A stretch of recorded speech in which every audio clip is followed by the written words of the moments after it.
Yesterday's protesters took to the World War II Memorial yet again. This after heavy protesting this weekend. The message they want Washington to hear is stop using the military community as a political pawn from sequester up until this latest debacle. That's right. And if lawmakers can't come to an agreement by November 1st, more than 5 million checks to veterans and their families won't be paid.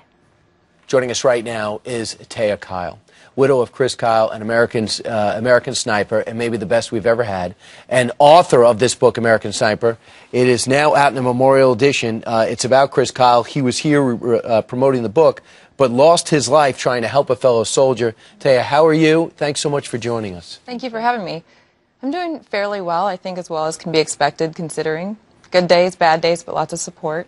This was a bestseller before Chris passed away. The Gun, The History of the Gun, is also a bestseller. Right. Not only are these great books, but I also feel it's a way for the military to say, we're there for you, we support you. That's one way to help you and your family. That's true, and this is a story about all veterans. That's what Chris intended it to be, and that's what we've heard from veterans, that it actually is a story about all veterans. You know, the Memorial Edition is awesome. It has letters in there, I mean, that weren't included prior to, from your kids, right, to Chris. I mean, I think that it is such an incredible tribute to his life and all that he did for others. I mean, he literally saved countless soldiers and speaks to the veterans. What would he say about what's going on right now in Washington? Because our nation's greatest are being left defenseless when they come home right now.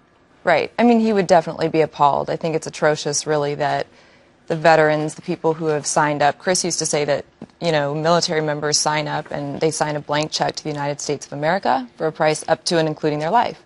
So in return, the least we can do is help them have food on their table. I mean, they're already living paycheck to paycheck, a lot of people. So when you take away that paycheck, it's more than just not having money for retirement. It's actually putting them in a position where they don't have food, diapers, things like that. The private sector has been so vital to those who lose their lives in battle, come back, death benefits that have to be written. Now, meanwhile, you have wounded warriors who step up with a huge check today. Fisher House stepped up from the shadows, who's done an incredible job, too. What's your reaction to the private sector filling the gap? I think it's amazing, and I think that it's an important thing for people to remember. We don't need necessarily the government to take care of everybody. When you have money in the private sector, you will help those people who have worked really hard to get that. Now, that's separate from this particular situation. I think there are a lot of things they could cut back besides veterans' disability checks. I don't think that should ever be on the table. That's something to cut. All right. I see Chris's dog tags around your neck, and you have the two books that are bestsellers. The big thing is the memorial edition of Chris's book, his biography, includes letters from your kids. Yeah. Can we take a look at some of those excerpts? Sure. Maybe you can add some color to what went through it. Sure. He says, "Dad, I miss you a lot. One of the best things that has happened to me is you. I love you, Dad. I always will. Love, Bubba." How old's Bubba? 9, just turned 9. Wow. And we have one more. "Daddy, I love you, Dad. You were the best dad ever. I never wanted you to die. I will miss your heart. I will love you even if you died. Love you forever, baby girl." I mean, including these was, I'm sure, a huge decision. How old is his baby girl now? Well, so she's 7 now, and they wrote these when they were 8 and 6 for the memorial. They went on our sort of pamphlet for the memorial. And there are a lot of letters in there. We didn't ask people to write in any particular way. We just asked a sampling of different people from different areas of his life to write whatever they wanted. Yeah. How important is it for you, for them to remember? Like, how often do you go out of your way to bring up their dad?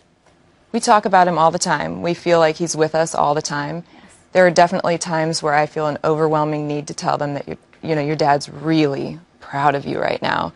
Sometimes I can say it without crying. Most times I can't, and I can't explain why I get it. But when I do, I tell him. We laugh. We remember his jokes. I mean, has the administration ever reached out to you about Chris's service and the way he lost his life or anything like that? No, never. No. No. Not one time? No. Wow. Go get this memorial edition of the American Sniper, even if you had the other. This is the one. Taya, Kyle, thanks so much. Thank you for having me. I appreciate it. Thank you for being here.